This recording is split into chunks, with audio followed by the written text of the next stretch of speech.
Assalamualaikum warahmatullahi wabarakatuh. Perkenalkan, nama saya Karmila, kelas dari akuntansi 19A dengan NIM 10573110319. Di sini saya akan menjelaskan sedikit tentang materi akuntansi keuangan lanjut 1. Pada pembahasan atau tentang konsolidasi pada anak perusahaan yang dimiliki kurang dari kepemilikan penuh. Nah, laporan konsolidasi. Laporan konsolidasi berasal dari penggabungan saldo akun-akun laporan keuangan entitas induk dan entitas anak kas. Konsolidasi disajikan dengan menjumlahkan kas dan induk dan anak piutang. Konsolidasi disajikan dari hasil penjumlahan piutang, induk, serta anak, dan apabila terdapat piutang antar perusahaan tersebut dikurangi, sehingga diperoleh piutang-piutang konsolidasi yang mencerminkan bahwa entitas induk dan anak adalah satu. Adapun contoh kasus, pada tanggal 1 Januari 2017, PT XX membeli saham biasa beredar pada PT YY seharga 200 juta.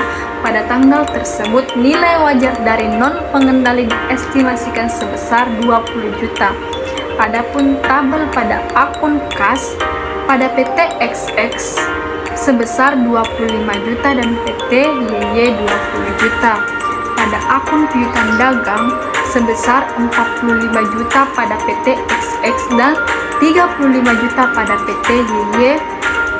Pada akun persediaan 100 juta pada PT XX dan 50 juta pada PT YY. Akun tanah 50 juta pada akun XX dan 70 juta pada akun YY. Pada akun bangunan dan peralatan 75 juta pada PT XX dan 100 juta pada PT YY. Investasi pada saham PT XX 180 juta. Jadi total aset pada PT XX adalah sebesar 475 juta dan PT YY sebesar 275 juta.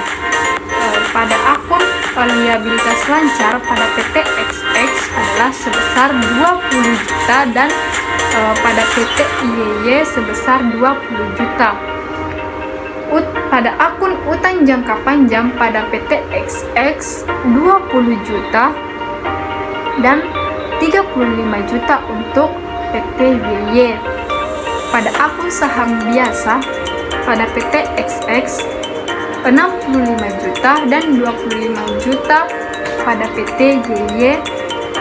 Pada akun saldo laba PT XX 100 juta dan 20 juta pada PT YY. Jadi total liabilitas dan ekuitas pada PT XX adalah 205 juta dan PT YY 100 juta.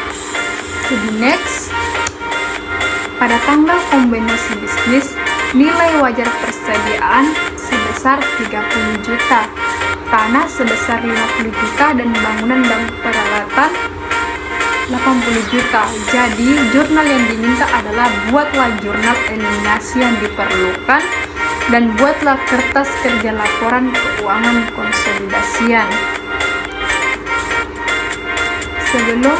Sebelum memasuki jurnal pada laporan konsolidasian, kita mencari selisih atau diferensial dengan jurnal biaya perolehan investasi sebesar 200 juta, nilai buku atau saham biasa sebesar 25 juta dan saldo laba sebesar 20 juta.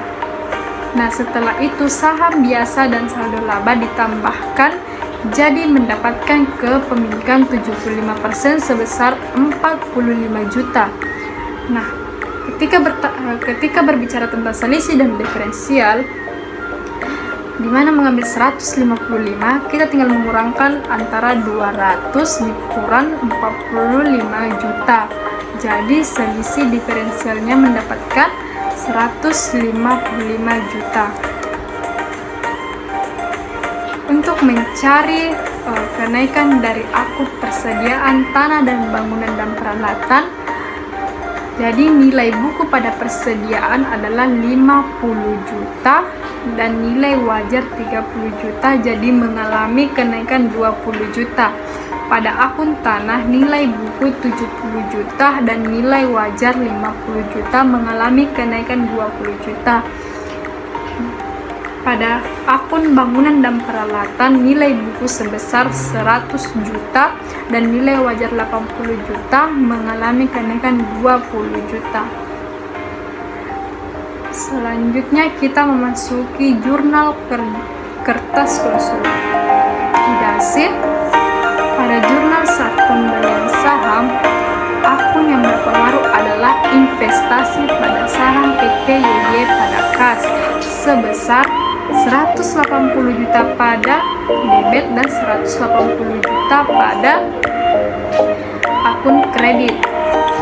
Setelah itu kita masuk kepada jurnal eliminasi investasi.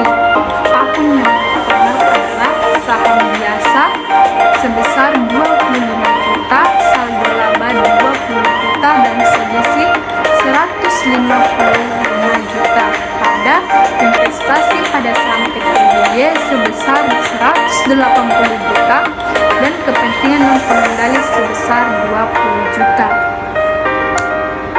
Dan untuk mencari eliminasi pengelokasian selisih, akun yang berpengaruh pada akun tersebut adalah persediaan sebesar 20 juta, tanah 20 juta rupiah, bangunan dan peralatan sebesar 20 juta rupiah dan selisih 155 juta rupiah. Untuk mendapatkan goodwill pada akun tersebut, maka selisih dikurangkan dengan persediaan tanah dan bangunan dan peralatan sehingga mendapatkan goodwill sebesar 95 juta rupiah.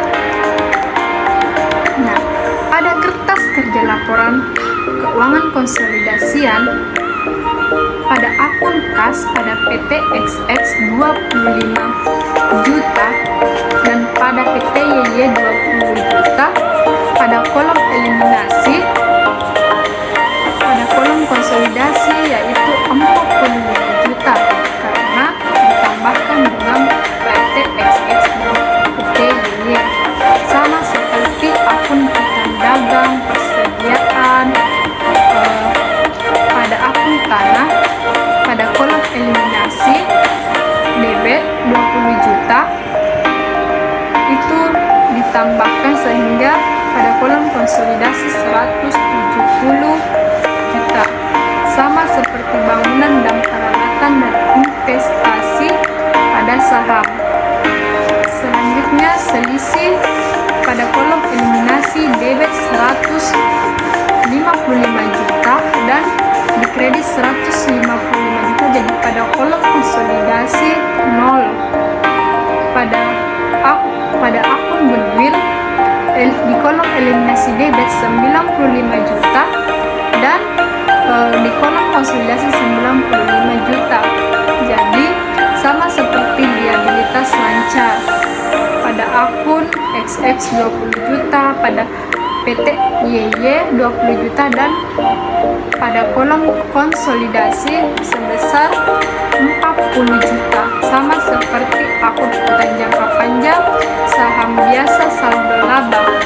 Dan untuk kepentingan non pengendali sebesar pada kolom eliminasi kredit 20 juta dan pada kolom konsolidasi 20 juta. Jadi total liabilitas ekuitas pada PT XX 250 juta dan PT YY 100 juta dan konsolidasi 350 juta. Jadi itulah tadi sedikit tentang pembahasan materi akuntansi keuangan lanjut 1. Terima kasih, jika ada kesalahan mohon dimaafkan. Wassalamualaikum warahmatullahi wabarakatuh.